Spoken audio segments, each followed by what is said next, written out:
order the East Bank Stadium Committee for Thursday, November 17. The first item on the agenda is an update about upcoming committee meetings, and so the next meeting is Monday, the 21st at East Magnet High School at 6 p.m. In Councilman Parker's district. And then after that, we've got the 28th and there's 3 more after that. They're all on the committee's webpage at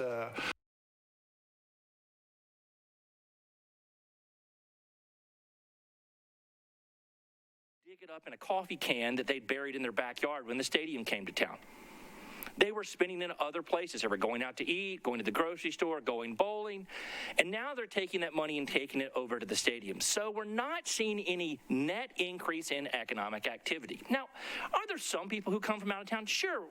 It's not that it's zero. It's that it's not very large, certainly not large enough to justify the level of subsidies that are typically received, and we'll talk about that in a second. Now, one question we have about this current deal with Nissan Stadium is, why are we replacing this stadium that is 23 years old? So what's the typical lifespan of a stadium? When I talk about a lifespan, let's look at the number of years that it serves as a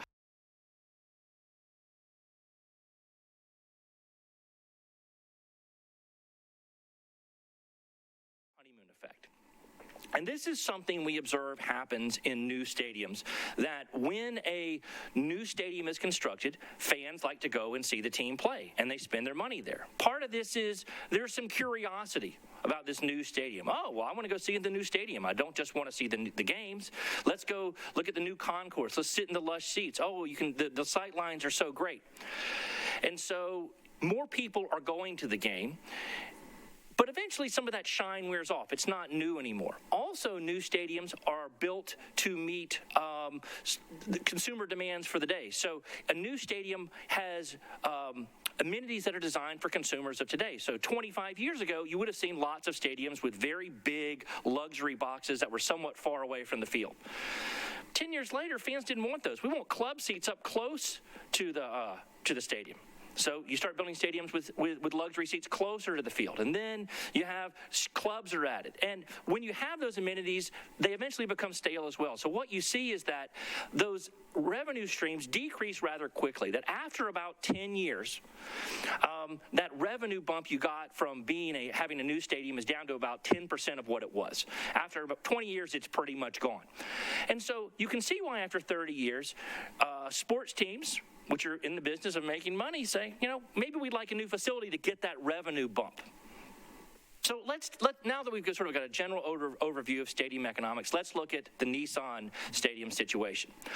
So here's the choice that's been presented, as I see, and this is a graphic that was put out in a press release regarding the stadium, talking about, well, here's the choice you have to do. We can renovate Nissan Stadium, which will cost about $1.9 billion, and there have been a few different numbers thrown out there. I just picked one that I'm going to talk about today in terms of a recent assessment that was done.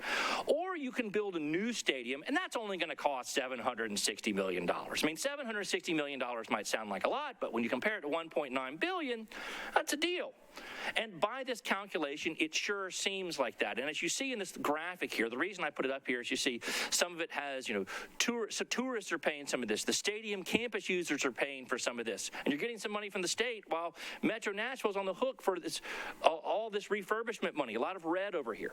I think this graphic is misleading, and I'm going to walk through why I think it's misleading. But I want to do this not because I'm trying to advocate for any type of policy, although I certainly do have preferences, and I'm not going to hide. But let's go through and look through what that responsibility might be based on the comparable facilities in the lease. That is, if Metro Nashville is on the hook for some refurbishment costs, what should those costs be? You're saying it's $1.9 billion. I'm saying I think that that's high, and here's why I think that that's high.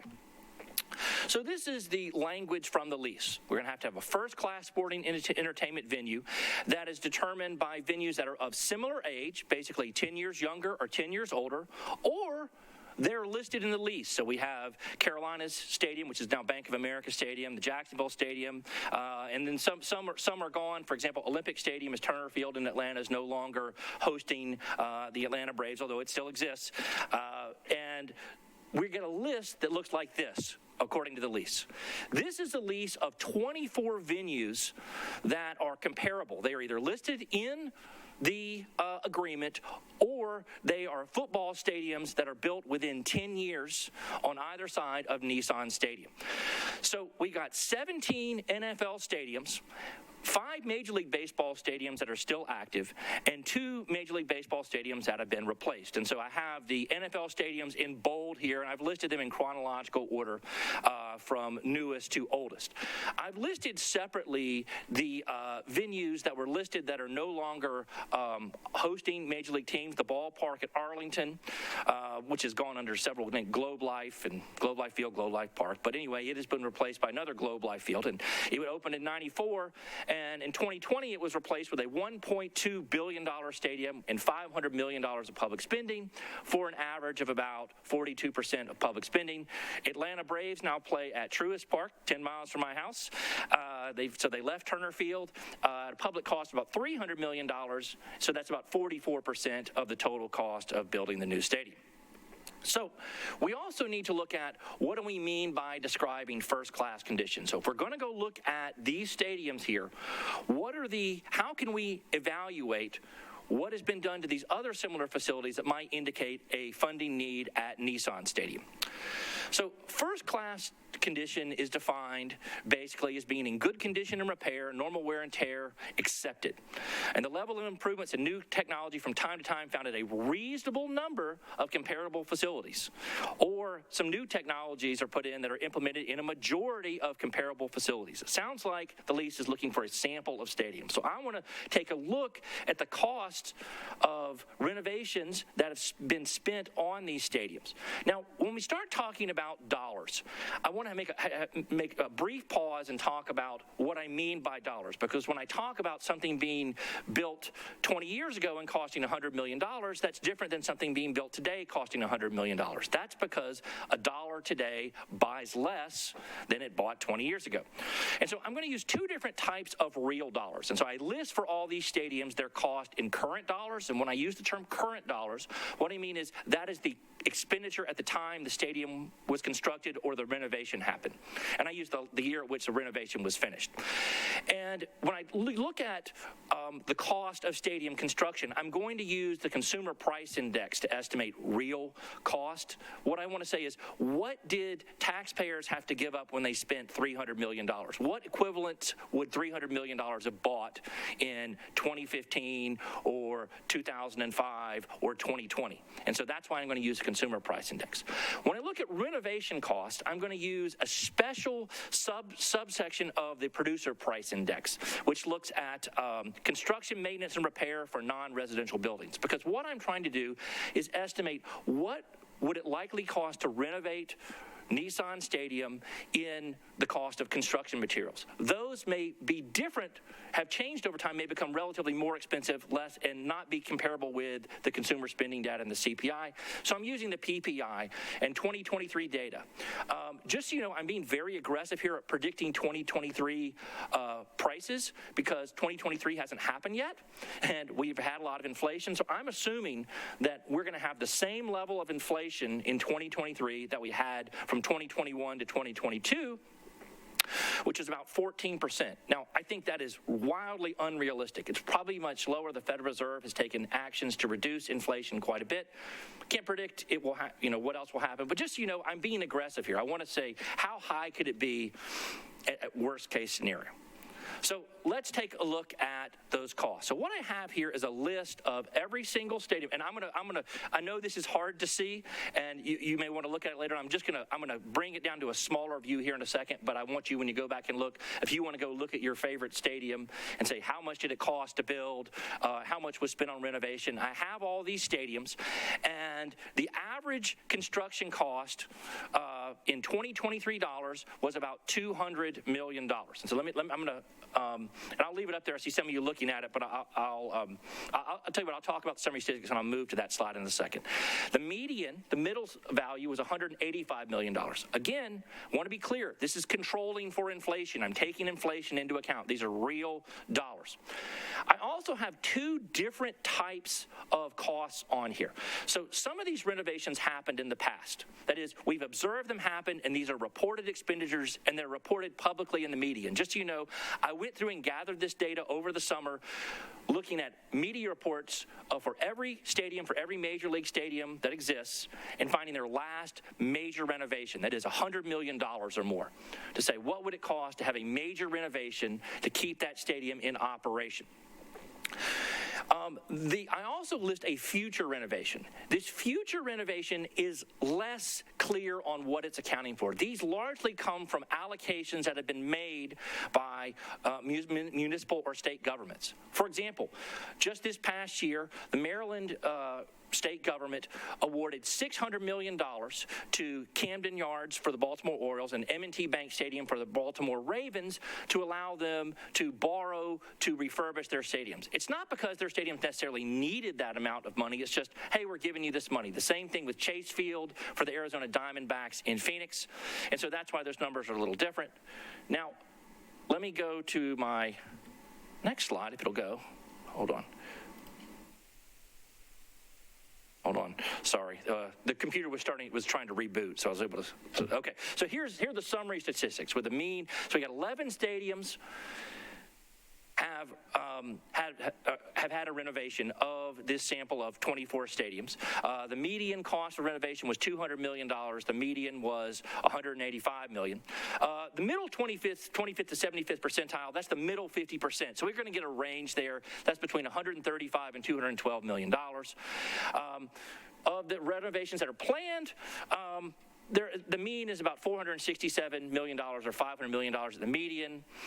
And so, again, that's less certain. Those renovations haven't happened yet. Some are more on target than others. And 7 stadiums have had no major renovations. Now, when I say no major renovations, it doesn't mean that these stadiums never had any type of renovation. There may have been some minor ones along the way, and therefore I'm not going to classify them as major renovations of that stadium, which is what's being requested now, and so we can look at that.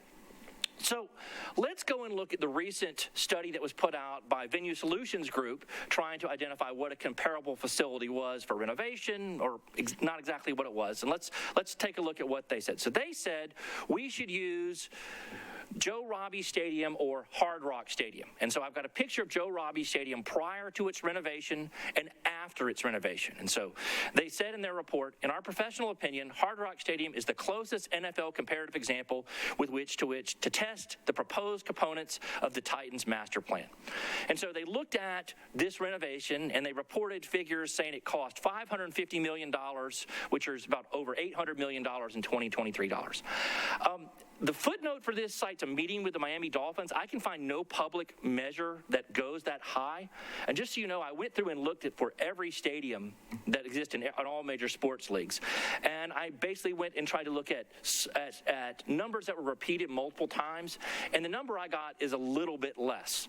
And so let's take a look at how that renovation might compare to Nissan Stadium. So let's take a look at Nissan Stadium compared to Joe Robbie Stadium, which was so Nissan Stadium was built opened in 1999 for a cost of $400 million. And I'm going to use 2020 dollars for comparison.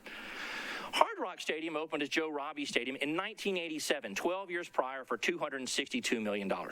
It was designed to host both football and baseball. Although it did not initially host a baseball team, it was converted in 1993 to host the Florida Marlins. And then in 2015, it began a renovation that went through 2017 to upgrade the stadium, which I showed you in the last slide, which ended up looking like this. So when you look at the numbers, I basically find the best estimate there is $350 million, and I have a link there. It's from Architect Magazine, which would be about $500 million in the stadium. So I actually went and found a picture of Nissan Stadium that matched the one I found on the internet of Hard Rock Stadium before it was renovated, so we could see how they might look and what might be similar. I'm going to be honest here. If I'm looking at picking one stadium that's comparable, which I don't think is a good idea, but if I was going to pick one out of this group, I wouldn't pick Hard Rock Stadium. Just looking at the sight lines and some of the architecture, it's multi-sport stadium. None of these other stadiums are. I would pick Gillette Stadium. Gillette Stadium was built for the New England Patriots in 2002. For a cost of $468 million, pretty similar to the $400 million for Nissan Stadium. And the New England Stadium is currently undergoing a renovation that will be completed by 2023 for $225 million, which, hey, that's right in the middle of where all those other stadiums are getting renovated. And just so you can, I'm not an architect, but I'm just telling you how, about the time and the money that's spent on them and how similar they look. That seems to be maybe more reasonable, but I wouldn't pick one stadium anyway. I don't think that's the best way to go. I want to look at a sample. But so let's go look at the renovation evaluation. So the VSG used the Gensler-Hastings plans, which they believe provides a reasonable basis for what would be required for a plan that meets this standard of being a first-class stadium. And so I was able to, again, Google Maps is great, and get a picture of the stadium that matches a picture from the plan showing what this is going to look like. The total renovation cost would be about $1.879 billion, and then there's some post-renovation costs for $235 million. I just want to focus on what it's going to cost to make that major renovation, because certainly there are costs that are going to happen from time to time. So that's a lot more. In fact, if you want to take a look at all these stadiums, so the dark dots are the past stadium renovations, and this goes from the oldest stadium to the newest stadium, from top to bottom. And the dotted lines represent the median renovation cost for the last renovation or the planned future renovations. And so you see the dots, the dark gray dots around the dark dash line above and below it. And then here's Hard Rock Stadium way over here. At the very top. Hard Rock Stadium's up here at the very top. The median future renovations, again, which are more just projections of what they're going to be devoting. These aren't necessarily analyses of what needs to be done to these stadiums. It's more up in line with those. And if I want to look at where the VSG estimate fits on here, so notice this goes all the way up to $600 million. The graph isn't big enough, so I've made the graph a little bigger. I've smashed it down to show you where the VSG estimate is. So at $1.89 billion. So my conclusion on the renovation is that when you look at comparable facilities, the cost is about $200 million, and that $1.879 billion renovation estimate far exceeds the renovation costs at these comparable facilities. And so I don't think the Gensler-Hastings plan provides a reasonable basis for any required improvements or expected improvements at Nissan Stadium as it's defined in the lease based on these comparable facilities. So now that I've done the renovation, let's go look at this new stadium proposal. So the stadium has been proposed is a $2 billion dome facility with a public contribution of $1.26 billion. That public contribution has two sources. From the state, $500 million, and Metro Nashville, $760 million. The Titans and the NFL will be throwing in another $840 million. So the public contribution as a percent of total contributions is about 57%. So how does that stack up with other stadium construction deals that have been happening? So here's a graph that looks at reports the median cost and public contribution of every stadium constructed, Major League Stadium, since the 1960s, and also maps the percentage of public contribution cost. And so you see in the 1960s, by the way, again, these are real dollars. I'm controlling for inflation. This is not due to inflation. So what you see let's start in the 1980s. You see that a gradual increase in the cost of stadiums, with the median cost in the 1980s being about $230 million. In the 2020s, the few stadiums that have been built, the median is about $1.97 billion. Now, you notice that the public contribution has been declining. So these diamonds list what the contribution is for the proposed Titans Dome. So it's a $2.1 billion stadium, which is above the median for the few stadiums that have been built in the 2020s. $1.26 billion is the highest public contribution to any stadium ever. And 57% is more like what was being funded in the 2000s rather than the 2020s in terms of a public contribution. Just so you know, these are median numbers, so they're biased by some of the higher costs. For example, SoFi Stadium was very expensive, so I want to pull that out. So let's go and look at the Metro funding plan and how well it's designed and how well I think that will work. So it has a few components, and I won't go into full detail to all of them, but I want to focus on the newest parts. The hotel tax, which is 1% fee on all hotel stays. So that's going to raise money to help fund Metro Nashville's part of this. I want to be clear that this is not a use tax. What it means is that it's not that people are coming to stay in the stadium and using it, and so therefore when they stay in a hotel, they're paying for it. Most people who stay in hotels are not going to stadium events. In fact, most people who go to stadium events are local Nashville residents coming from their house. So this is foisted on other people who are coming to Nashville at other times. And so it's also, I want to point out, not a tourist tax, not just covered by tourists coming in. I'm going to demonstrate that in a second based on the economics concept of tax incidence. That is, this is a tax that is somewhat borne by local residents as well, but it happens in a somewhat odd way. So we're not just passing off this cost on to visitors. The second aspect of this plan is there's a stadium district tax. And so this state and local tax collections in 180 acres around the stadium, 50% taxes local or not. That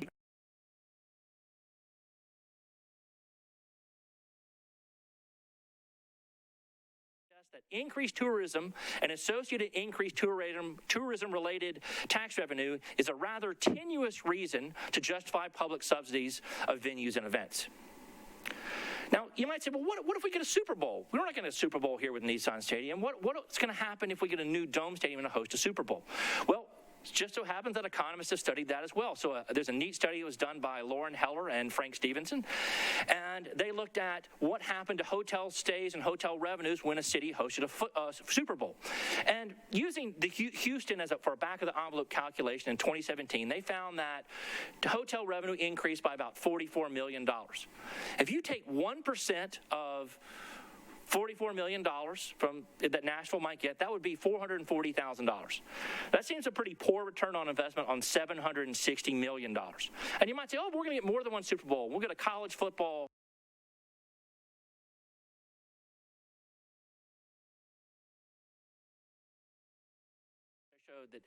That demonstrates that hotels don't seem to benefit too much from having these stadiums. Now let's look at the stadium district. So here is the district as laid out in the term sheet, in which the authority and the Metropolitan government will develop or cause to be developed those areas around the stadium. And the Metropolitan government shall be responsible for the design and construction of this funding. Okay, so you're going to fund this stadium with a development that doesn't exist yet. But here's the problem. So remember I told you early on that when you have a stadium and people who spend at the stadium typically are locals. That's not net new tax revenue. It doesn't really change when you draw a border around the stadium. People who are spending money within that stadium district were otherwise spending their money at restaurants and bars outside the stadium district, where that money was collected to fund Metro services, public works. And now that money is being spent within that district. And when it's being spent in that district, that's money that takes away from those services. So the Metro Council must decide, are we going to cut services or are we going to raise taxes, because you're going to lose some of that revenue that was once funding something else is now funding the stadium. There's no free lunch here. So you got an economist to say that. I was going to say that. Now, here's another problem I have with this. Relying on speculative development is not a good idea. Stadiums have a very poor track record. I actually settled on the word lousy here, my thesaurus, for promoting economic development. So Metro is going to have to spend all the money developing this, and stadiums aren't necessarily engines of economic development. In fact, why is nothing developed around the current stadium right now? Why isn't that happening? And so, and I'm not saying no development happens, it's just simply not net new development that tends to follow having stadiums. And such that when economic impact development studies are examined, economists have recommended, and this is a quote from an article that I encourage you to read when you start looking at economic impact studies that shows people or how to interpret economic impact studies. It says when you look at external real estate development that unless there's a guaranteed level of unsubsidized real estate investment, economic impact studies should avoid the inclusion of surrounding development. New real estate development adjoining a professional sports venue results from simply a move of economic activity away from other sites within the jurisdiction. This is a zero-sum gain for the jurisdiction. So where are we here? So let's look at what the cost of building a new stadium. So the Metro taxpayer cost is about $810 million. Well, you might say, what? Didn't you just say it was 760? Well, yeah. Well, the state's kicking in 500. Metro's about 10% of the population. So let's chop off $50 million and throw that to Metro Nashville taxpayers. It's about $810 million.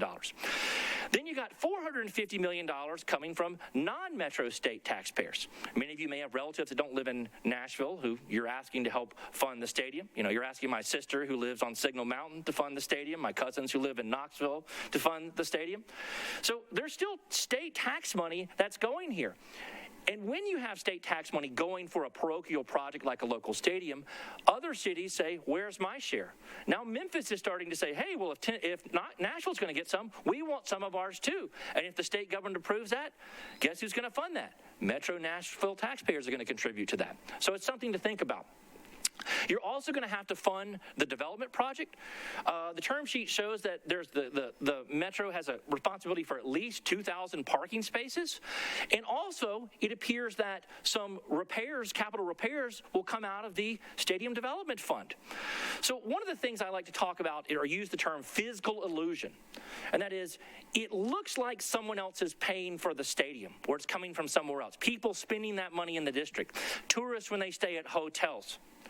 But what's really going on here is that most of the people who are spending their money in and around the stadium are local Nashville residents and who will have less money to spend on other things.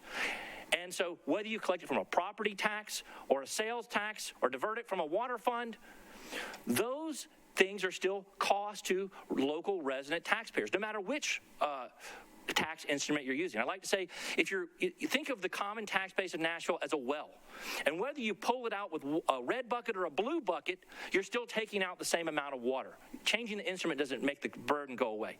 So the cost to Metro Nashville taxpayers, it seems to be, it's going to be well above $600 and $760 million, and the revenue sources are extremely speculative. So as I reach my conclusions, I'll tell you this, that the renovation of comparable facilities in the lease indicates that expected renovations are probably closer to $200 million than $2 billion. And you might say, well, JC, you're an economist. What do you know? You don't know how to look at the engineering of the stadium.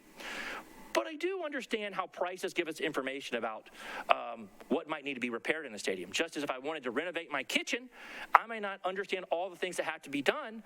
And if someone came and said, I'm going to renovate your kitchen and it's going to cost 6 times the cost of your house, I would go around and ask my neighbors what they paid to renovate their kitchen, or I might put out bids and find out, oh, that's not what it cost. I might not know how to do it myself or what exactly those fixtures cost, but I can find that by looking at the prices that other people are paying. In terms of the new stadium, the cost of the proposed stadium is on the high end of recent stadium construction costs. $1.26 billion, 57% is covered by the public, and the median subsidy that's paid right now by most stadiums is about $750 million, and 42% of total costs. And so the reality that I want you to remember here, and this is from a survey that I did with my colleagues of more than 130 studies of economic impact of stadiums, that large subsidies commonly devoted to constructing professional sports venues are not justified as worthwhile public investments. But I also leave you with one more caution, to avoid the siren song. This is something I often hear. Oh, but this one will be different. These quotes I have on here are actual quotes that people have said about stadium projects. It will pay for itself from day one. Won't cost the taxpayers 1 penny. Will be a significant fiscal plus that is more than self-financing. These things all turned out not to be true. These promises are often made, but they're just as often broken. And it's very unlikely that this one is going to be the exception. So with that, I will end my presentation. Thank you for your patience.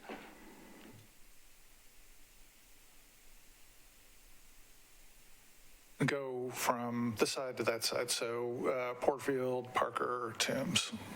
Go ahead, Councilmember Porterfield. Thank you so much. Thank you for being here. Thank you for coming here on your own dime and for investing so much time, energy. You're obviously very passionate and knowledgeable about this, so thank you for doing that. My first question is, will this presentation be sent to all the council members, or will it be put on the, it'll be put on the SharePoint? Yeah, it'll be on the website tomorrow morning. Okay, thank you so much. I don't have a question. I have more of a comment. You know, there are many of us that have been saying from the beginning of this, you know, we want to be able to make an apples to apples comparison, give us the facts, give us the data so that we can make a decision that's the most fiscally responsible for the people of Nashville. And I'm really angry sitting here because I feel like I got more from your presentation that you did for free, that we did not pay for, that you have no vested interest in, than the presentation that we actually paid a company to do. So thank you for your time and thank you for your service to the taxpayers of Nashville and to the people of the state of Tennessee. Thank you for your time and your service. Thank you. I appreciate that. Thanks, Councilmember Parker.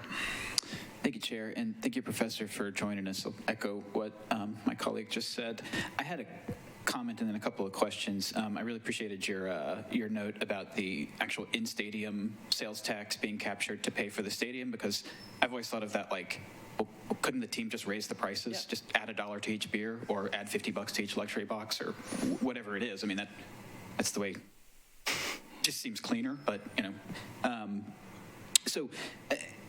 One question I had, you know, this deal, as is proposed, would be largely propped up by the surrounding developments. And I think before the meeting, you and I spoke a little bit about Atlanta and the Battery.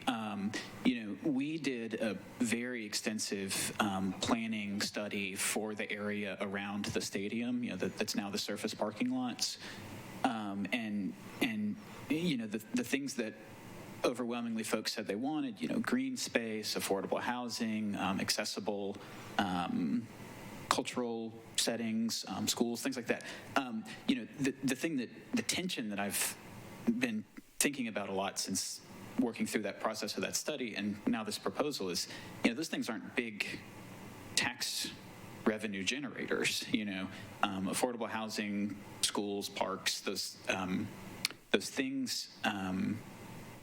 And I've tried to ask, and I haven't really gotten a clear explanation of, like, you know, how do we make sure that we're not sort of, I'm sure you visited our Broadway at some point, you know, sort of just going with, let's just do the blueprint that we know yields the most sales revenue. Like, let's just double that on the east side.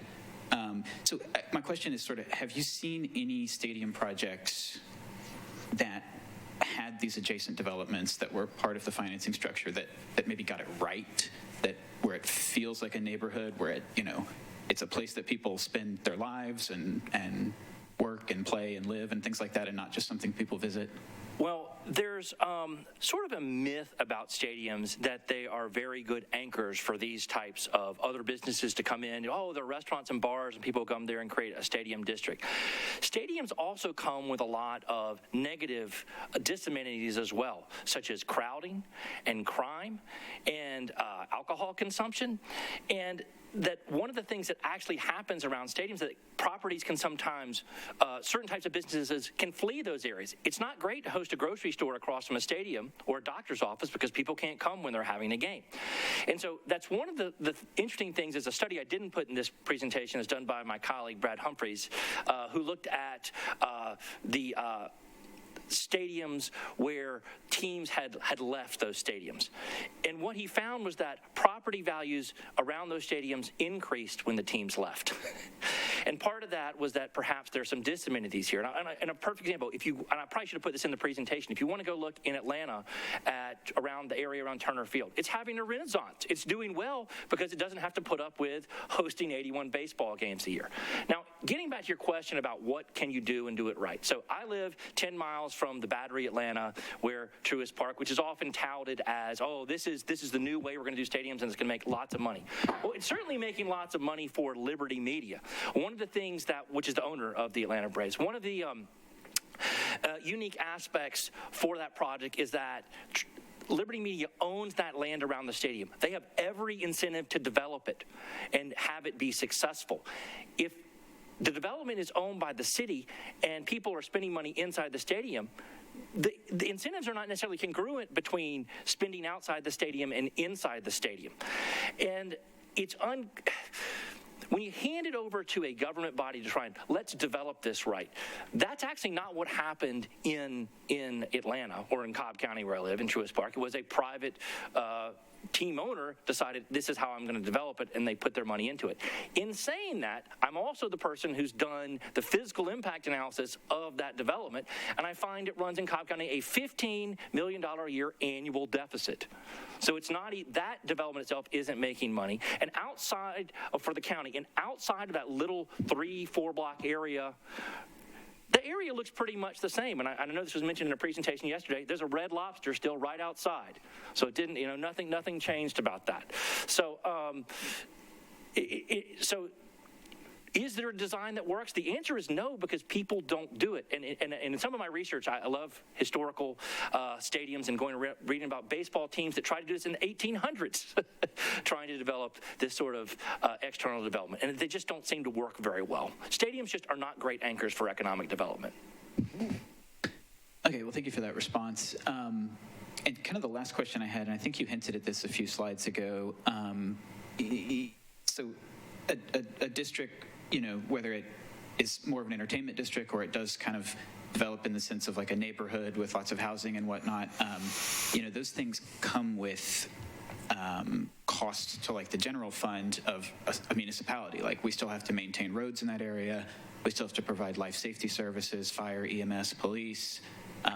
Those students have to attend schools that live in that area. So, I mean, has anybody ever looked at sort of when you do this kind of like, it's like fiscal segregation where you say the revenues from this area are, all going to go to fund a big project in the area, but the expenses for the area are coming out of the general fund? Like, has anyone ever quantified that difference? So a real common problem with economic impact analyses is that they often do not include the explicit cost accounting. That is, they don't go in and say, hey, we're going to have to build a new police station here. Or if more people move to this area, we're going to have to build a school here. I mean, those are real costs. And so that's a very real problem that we see in these economic impact analyses. One of the things I mentioned in my presentation, I have a link to a study by three gentlemen, Robert Wassmer, Ryan Ong, and Jeffrey Profiter. It's an economic development quarterly, a well-respected economics journal that has a guide for what you should use for predicting the economic impact of a stadium. And they talk explicit about including those explicit costs, not just the cost you see of building the stadium, but those other infrastructure costs, the operations through public services, changing sewers, changing roads. Those are absolutely things that need to be included that don't appear to, as I can see, weren't in any documents that I found. Thank you. I'll let other folks ask questions. Thanks. Councilmember Toombs. Thank you, Chair. And thank you, Professor, for being here. So my concern, under the current contract, the city is responsible for all the costs of maintaining the stadium. So whether it's 200, 400, 600, we have to find that money somewhere, and that's going to come out of our general operating fund. So, and none of those creative financing tools will be available to us without a dome stadium. The 1% hotel tax, the stadium tax district, none of that's available because it's all tied to having a dome stadium. So have you studied any cities who have been in this type of situation where there's already a contractual obligation to pay for everything, and they're just trying to decide whether or not, going forward with a new stadium is a better deal? Because I hear you in talking about how even with the stadium tax district that it's really diverting sales tax. So someone who would have, eaten in East Nashville would eat in the stadium district, so that's really just taking money from one place to another. I understand that, but I'm thinking, do you think there's such a there would be such a significant sales tax revenue decrease to the city that it would outweigh having to pay for the renovations that are needed out of our operating fund? Well, I mean, obviously, it's a very complex question. I would say that what the costs of renovations are nowhere close to $1.9 billion. So if you got to spend if it's in your lease that you have to spend $200 million renovating the stadium and to a first-class facility, and that costs around $200 million, that's something that is in a lot of facilities leases that can be a part of it. And that's something to be negotiated. But if you're talking about, hey, but we get these other tax instruments, well, but those tax instruments are just a different way of raising taxes on local people within the Nashville metro area, whether you're raising property taxes or raising sales taxes elsewhere, because that district isn't going to generate much revenue, and you're going to have to spend money to create it. So I don't see the net return on that as being, that doesn't look to me to be a honeypot that you're drawing from to get these extra revenues. So the argument that, well, now we can fund this, we have no other way to fund this, and I say, A, I don't think you need to fund it as much as you say it is, but that stadium district isn't a honeypot. It's just shuffling money around the Nashville area. So the money that's in the stadium district goes to pay for the new stadium, whether it's $1 or $100 million, that's what's in the pot, and then the team pays for whatever's needed above that pot. I'm not there as far as seeing how that is a negative scenario. Because that money that was being spent in the district was money that was otherwise generating tax revenue for you elsewhere in the district, and so you have to make that up by raising taxes elsewhere or cutting services. But it would have to be such a significant decrease that there would be a need to raise taxes or cut services. Well, it should be equivalent. If you're losing X amount of revenue here, it should be equivalent to what's gained and what's lost should be equivalent. So if you're losing, if you're getting $100 million in the stadium tax district, that's $100 million you didn't have that was funding other public services outside the district. So generally, like if the economy is healthy, you're going to recognize some amount of new revenue in any given fiscal year, right? Absolutely, we expect. So let's say that this new stadium district, results in a net decrease of $10 million in sales tax revenue. But I don't want to say this. So let's say that you would have $75 million in new revenue, but because of this stadium tax district, it's actually $10 million less. If you were going to have there's still some increase in new revenue. I guess my point is that it's not taking away all of your new revenue in a healthy economy. Well, there may be new revenue in an economy, but that's not from the stadium. That's just from the economy being healthy. Right, but you're saying that the money that's in the stadium district is diverting money from other parts of the city, which would result in some net decrease or a decrease in sales tax revenue. But if you're already in an upswing in sales tax revenue. So you're just arguing you should just skim off the cream. All you're doing is skimming off the cream in other areas and putting it over on the stadium. I mean, that's probably, yeah, you could do that. I mean, you can get the money to fund the stadium that way. I just find, I worry about the physical illusion aspect. Why don't you just say, hey, we owe tax money, let's raise everyone's taxes, this is what it costs. And that way, rather than trying to pretend that we're creating some district to create new money, that to me is it's not as transparent as to what we're doing, what you're doing in government. Okay. Generally, economists like taxes to be simple so we can see what's going on. Think some more, Chair. You can go to somebody. All right, Councilmember Johnston. Thank you for being here. So will you go back to your first slides where you were talking about the age or useful life or whatever you were talking about. I'm going to try to. The computer is giving me trouble, and it is trying to restart. So my question about it is, those venues or the venues that you've studied, when you talk about stadiums, are you looking at open air stadiums or enclosed stadiums? I looked at every stadium that was comparable. So I don't. Except AT&T. Just making a point. I'm just. Right, I didn't. I don't think AT&T was on the list, but we did look at the Houston Stadium.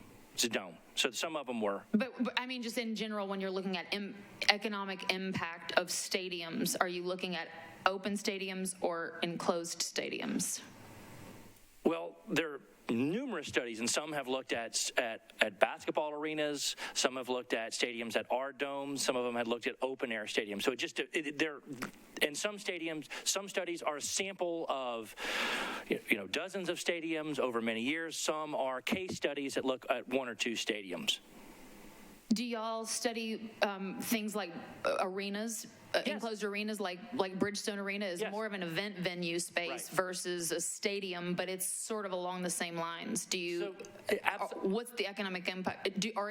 Is there a difference in an impact of quote unquote what Bridgestone Arena would be versus the Nissan Stadium? So, and this is some work that's been done by a few economists. I think Victor Madsen's done some work, Jeffrey Profiter's done some work that looks at arenas. And one of the things that arenas do offer an advantage for is that they're more friendly to hosting other events because it's smaller, and so you don't have it's easier to host events. But in the evaluations, the economic impacts and revenue impacts are no different at arenas than they are at stadiums. So the economic development is just as impotent at arenas as it is at stadiums, open air stadiums or closed stadiums. Really? Yes. Okay. So you said something about the in-stadium sales tax and I just jotted it down in my notes, and I can't remember exactly what it was that you said, but I definitely wanted some clarification on that because that's a tax. Unless I'm wrong, somebody correct me. But sales tax is going to be charged on anything regardless. Period. It's whatever the sales tax is, right? We get the local option and then you got the state. So it's going to be charged regardless. So it actually is a new source of revenue to be diverted towards this stadium because the state has said you can have that portion, and we've diverted the local option. But it's not anything new. It's a charge that was already being charged. It was already being, so that's not new with this stadium. Right. Okay, so I just wanted to make sure. And you talked about why there was no development around the current stadium. I think the answer to that is because it's controlled by the Titans and they're using it for parking. Well, if they control it, why aren't they using it for other development if development is so valuable? I don't know the answer. Right, well, because it costs money to do that, number one, but they also need the parking. I mean, if they're going to develop the land, they would need money to do that. They don't have any reason to do that. I mean, the Atlanta Braves found a way to fund parking and a development. You would have to talk to the I don't know. That's.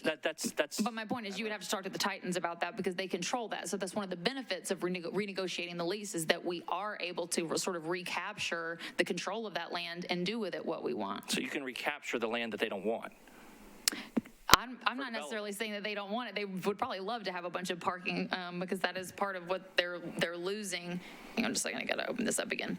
So I agree with you that the $1.9 billion cost that's been presented is ridiculous.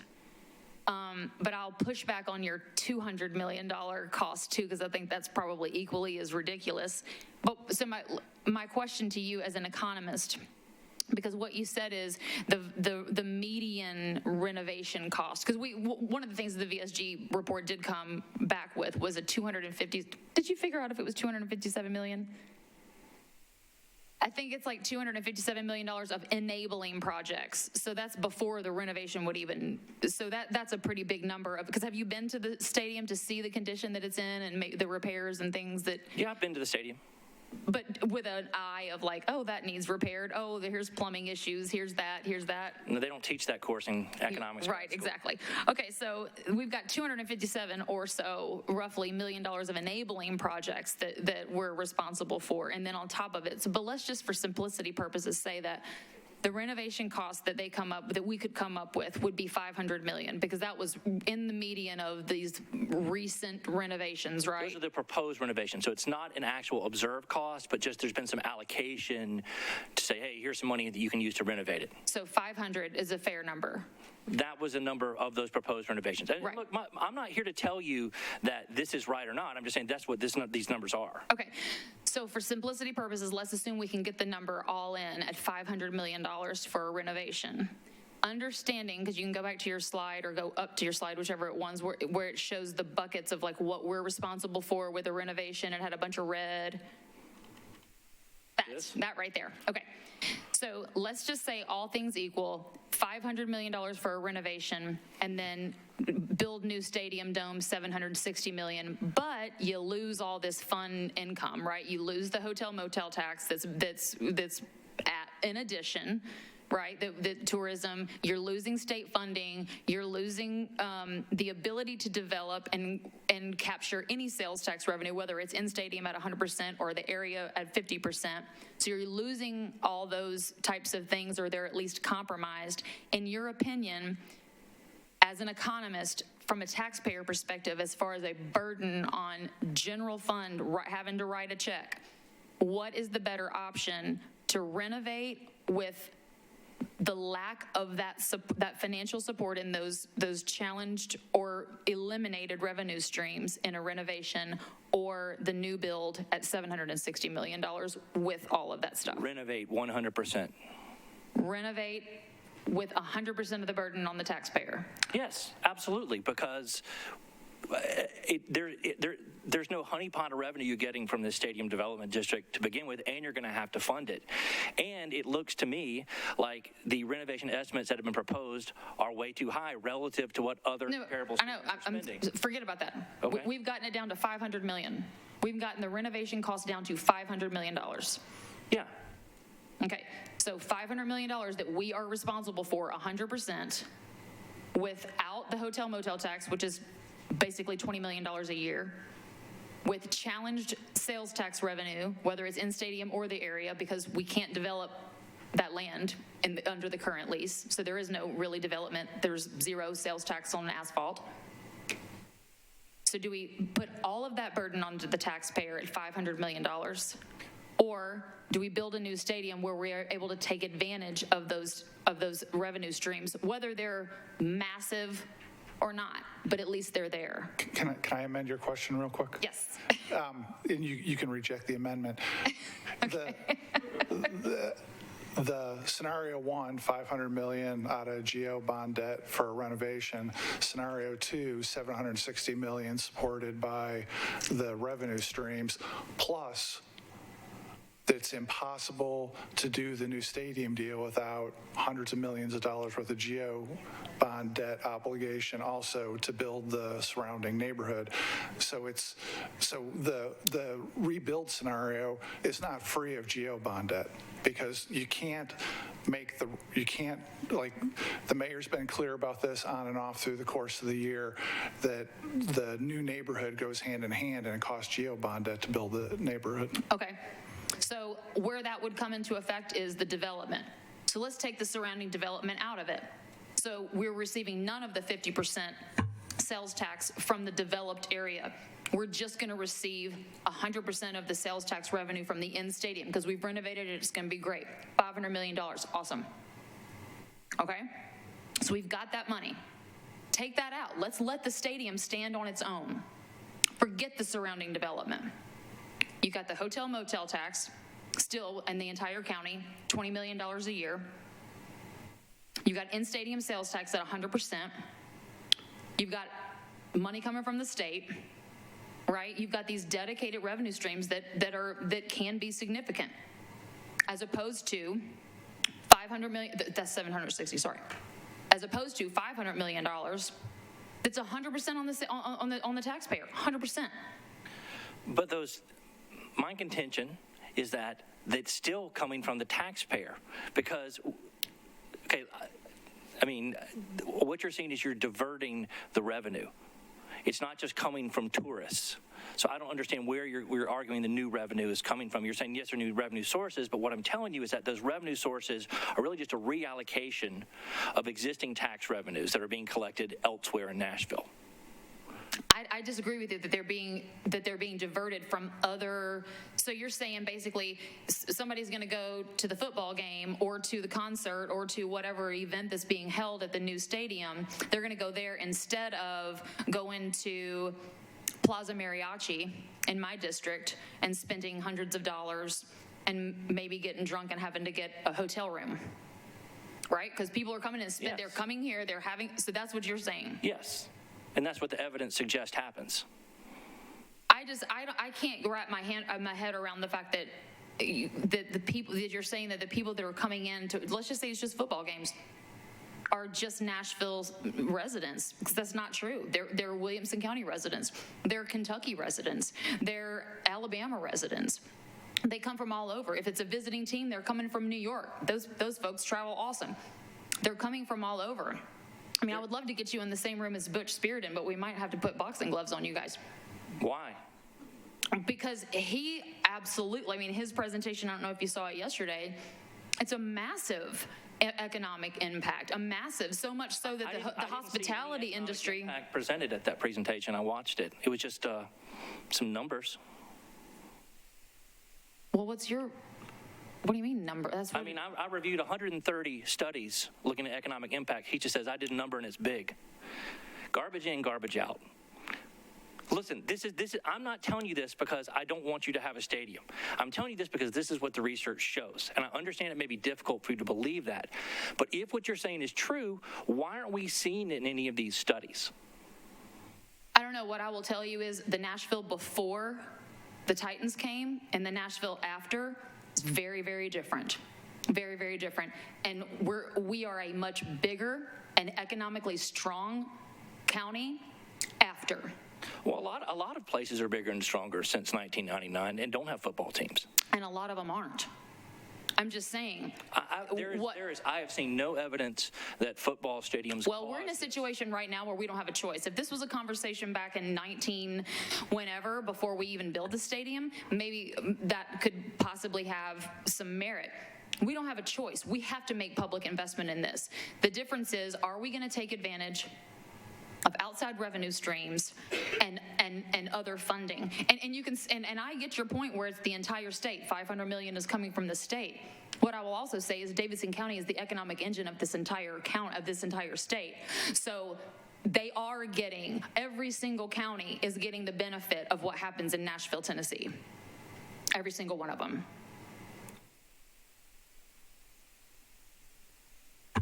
Anything further, Councilmember? No, I'm good, thanks. Councilmember Toombs again? Thank you, Chair. So,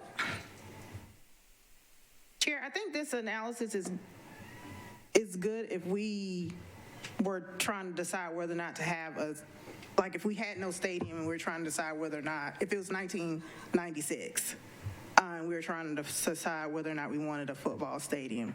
I think what is key here for Nashville is that we are obligated to do something per the contract that we signed in 1996. I was looking through the Q&A that we've done so far online, and we still don't have information as to what the debt service could possibly look like if we were to take on the renovations for the current stadium. Also, there's no agreement on what that number is for the renovation of the current stadium. We are obligated to negotiate in good faith with the team. And you and I know as attorneys, if there is no agreement amongst the parties, that's litigation, which I don't think anybody wants to get there.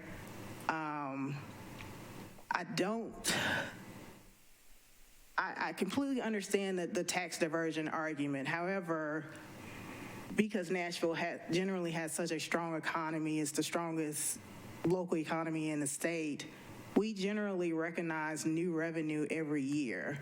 I am not there seeing how so much sales tax revenue could be diverted to the stadium tax district that we actually have a net loss in revenue for the city.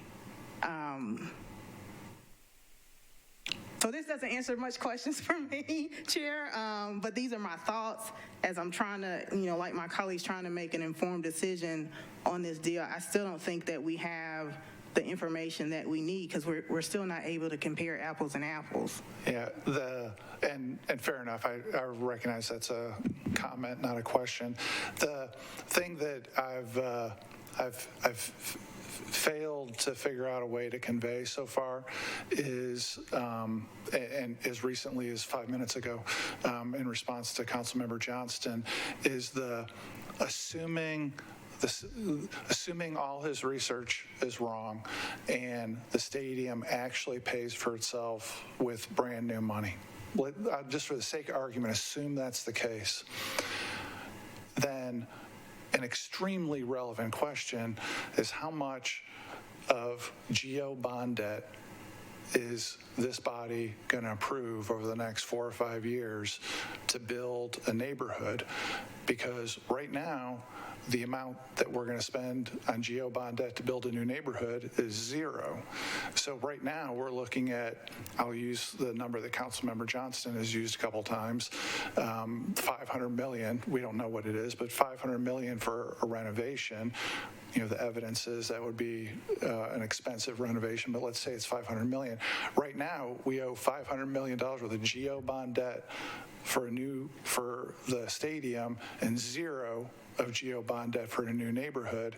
And to do the stadium deal, assuming Alakazam, all the research is wrong, the stadium actually pays for itself, it is all completely 100% new money, there's some fill in the blank hundreds of millions of dollars worth of GO bond debt that this body's going to approve over the next couple of years for a new neighborhood. So we'll go from 500 for a stadium and zero for a neighborhood to zero GO bond debt on the stadium and 400, 500, 300, 250, 600 million. I don't right now, there's 700 million in the CIB, the capital improvements budget for the East Bank. So there's some hundreds of millions. And this is where I've been at for a long time, is not having enough numbers to fill in the blank. For me, I cannot say 500 million or whatever it turns out to be for the renovation goes to zero and wham, we're out of the GO business, because the plan is to have hundreds of millions of dollars worth of GO bond debt for the new neighborhood, and that's going to be the quote general taxpayer. But then if you're talking about the amount of money to build out the neighborhood, I think you also have to factor in estimated property tax from that new neighborhood. And I'm telling you, I've been told by the city's lawyers for nearly a year now that that's going to get paid for by another tax capture district, a TIF, bigger than the Oracle TIF, that's going to snag 50% of the property tax revenue for the area. I know your district would fall over backwards to have a couple $100 million worth of investment where you got to keep half the property tax money at home. You like everybody's district would be very pleased to land that deal. And so it's that the idea that GO bond spending goes to zero on this, for me, I cannot fathom how the GO bond spending goes to zero. And this is and that's me giving a massive, from my perspective, benefit of the doubt that the stadium is a net zero. It does pay for itself completely. And listen, I don't have a conclusion about whether that means yes or no on the deal. It's just the argument that GO bond debt goes to zero for the 100 and some acres immediately surrounding that is fantastically incorrect. And I know at this point, probably hundreds of thousands of dollars worth of lobbyists and PR money have gone into convincing us that the GO bond debt goes away. But the new neighborhood's not building itself, and the term sheet's clear that that's Metro's dime. Clearly, that's going to be GO bond debt. And I've now, over the course of a couple months, said that over and over and over and over again. And I haven't been called out once by the administration saying I'm wrong about that. It's an unknown amount of GO bond debt. I don't know, we've, for the first time in all our meetings, we've sidetracked into discussion and are ignoring the speaker. So I guess I'll ask, I mean, you don't have to have a comment in the end. There's no question to you, so you don't have to comment on that. Are there any questions for Mr. Councilmember Cash? Go ahead. Yeah, thank you. I wanted to, one of the things that, as we've been talking about this, that has been kind of a question from some is what is meant by first class condition. And you seem to have you had a definition on one of your slides, and it seemed fairly legal that said shall. Was that from our? That's from the lease document. And again, the computer is locking up on me, so I can't. It wants to restart. And we will get this. And you also talked about some of the hotel. You gave a lot of information about the different taxes, which I appreciate. And you talked about the hotel tax, that it's not just a tourist tax. And you kind of talked about kind of different types of travel, you know, some kind of depending on how we define tourists, some of the like convention stuff might be considered differently. But at some point you said something like it somewhat affects local, those in Davidson County. Could you talk about that a little bit more? And do you have any like numbers with that? Like. Right. So, and actually, the slide that I had here had some really exciting graphics on it. So, and you don't have to understand that, but let me explain what's going on here. The idea that because you charge someone who's staying in a hotel a certain tax, so you get your bill back and you go, oh, it's $3, that tax was paid fully by that person in terms of the burden of the tax that's generating the revenue is coming from the person who pays it. It's actually an illusion. What's happening is that hotels and people who stay in hotels are negotiating over the price of staying in hotels. And if the price gets too high because the tax goes up, the hotel lowers its price. So some of that price, some of that revenue is going to come from hotels deciding to lower their price. And so you ask a very good question. Do you have some numbers? And I don't, and I really wish we did. It's a very difficult study to do, and I'd love someone to do it. But the point is, and this is something that sort of irks me as someone who teaches intro to economics, is when I hear people say, oh, well, tourists are covering that. No, that's not how tax incidence works. That's a zero points on my exams, and any economist who teaches this. So that was my point there. Right, I get that. I just kind of am trying to get a percentage with it. And yeah, I wish I could give it to you, but it hasn't been studied. Okay. Seemed like there was something else. Okay, and I might need some Metro folks to help me with this. So with the 130 acre, development zone, I understand how that is diverting some tax collection. It could be spent elsewhere. We also have a zone like that in the downtown district, and I know, it goes up West End to near my home, which is, fairly near my home, which is not in the district. So I have some concern. It's my least favorite of the ways that we're looking at funding it. But I guess what I want to ask is, so we already have this other zone where tax collection is going towards like bond debt for the convention center, right? And they're doing really well and have some extra money that we've allocated recently, and they can share. So I guess I'm wondering, like, I get the part that's outside and the rest of the county, but like if we're talking about like people downtown in what's that zone now, choosing instead to go to a restaurant or a bar or shop in the zone on the other side of the river. So I guess I'm wondering about the two competing tax collection zones, and if we're losing, if somebody goes from one to the other of those zones, if we're losing general tax revenues from just those two different zones. If that makes sense. So yes, you're going to have, you can do that, but it's transferring revenue. You're not creating new revenue. It goes to different things. Free lunch. What? But it's going to something different. Right. So you're but is it coming from some other my question is it coming? and I guess part of it's not totally remembering exactly how the current downtown zone is set up and what we're collecting from that and Councilmember Cash, I can add a little color on that. Thanks. So the capture zone for the convention center, which as you mentioned runs from downtown, mostly out West End to just about 440 Murphy Road, that set a baseline.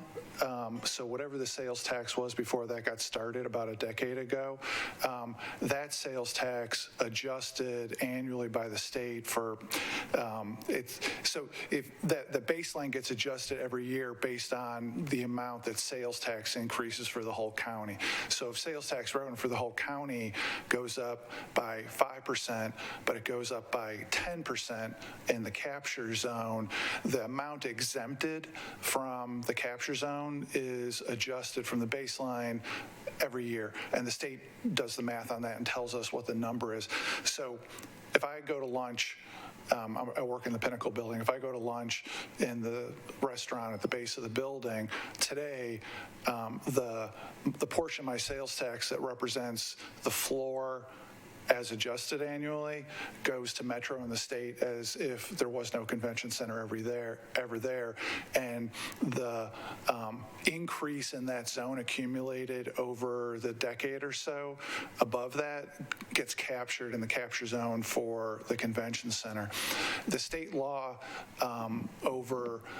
for what's proposed for the East Bank Stadium, there's no floor concept built into that because there's no sales tax revenue there. It's a parking lot, and so instead of it being this complicated figure out the floor adjusted every year thing, on the East Bank it will be all the sales tax, and so in the 130 acres it'll be half flows to the state and city as it would ordinarily, and the other half gets captured by the capture zone over there. So practically speaking, if I eat lunch at Jimmy John's on 3rd Avenue today, a portion of my sales tax goes to Metro, a portion goes to the state, a portion gets captured by the convention center.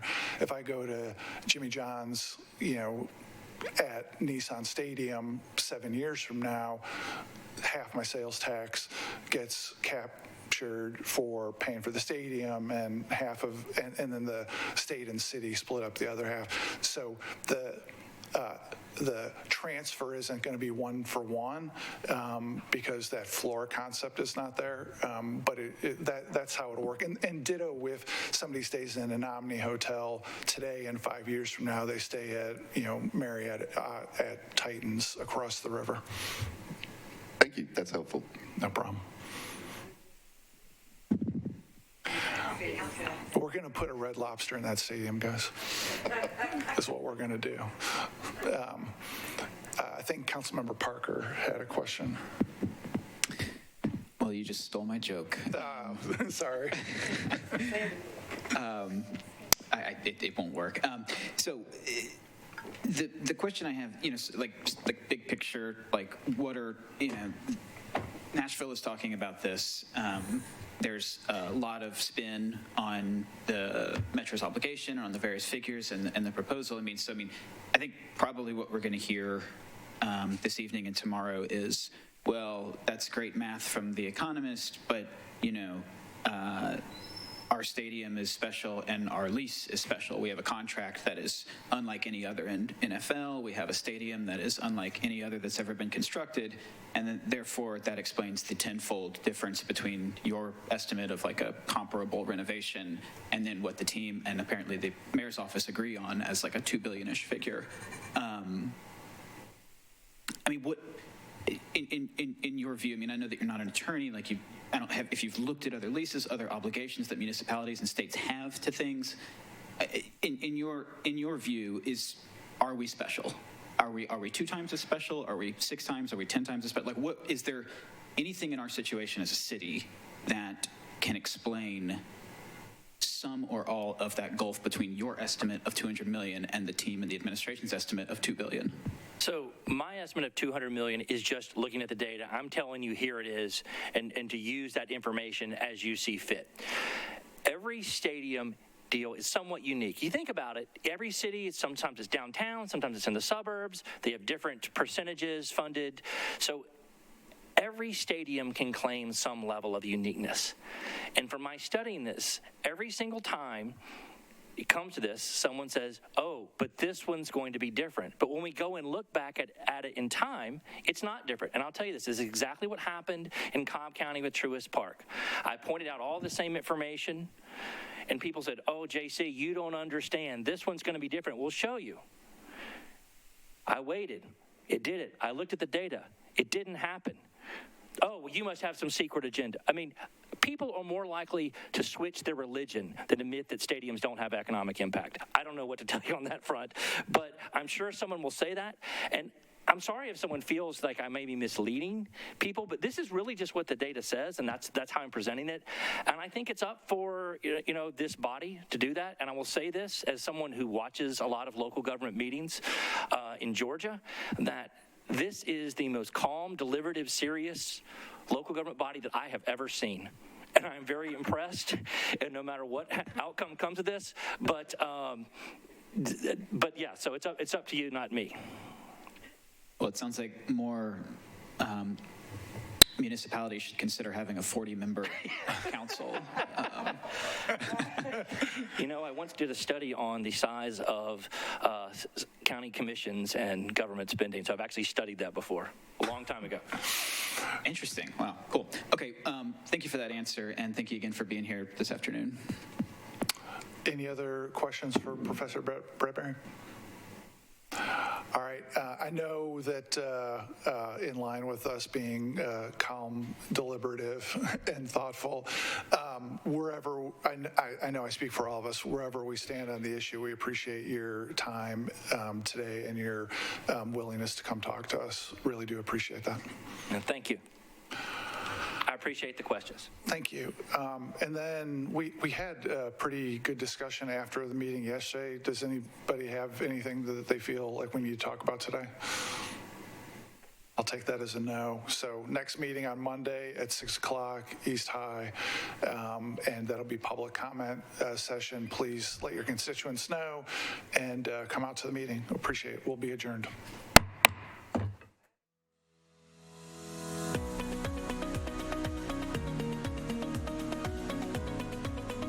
This has been a service of the Metro Nashville Network. If you would like to see this presentation again, or for more information on this and other programs, visit nashville.gov.